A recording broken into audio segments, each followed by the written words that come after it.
Gubernur Jawa Barat, Deddy Mulyadi, mengaku tidak mudah untuk bisa bertemu dengan Menteri Keuangan, Purbaya Yudhisadewa.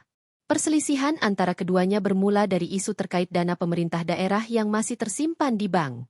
Di tengah isu hangat mengenai dana daerah yang mengendap hingga ratusan triliun rupiah, Deddy Mulyadi menanggapinya dengan gaya khasnya santai, penuh humor, namun tetap bernas. Saat ditanya soal jadwal pertemuannya dengan Purbaya, Deddy memberikan jawaban berupa perumpamaan yang menarik perhatian publik. Menurutnya, bertemu dengan Purbaya tidak semudah bertemu dengan seorang kekasih. Candaan tersebut berhasil mencairkan suasana di tengah perhatian publik terhadap penundaan dana transfer daerah oleh Kementerian Keuangan.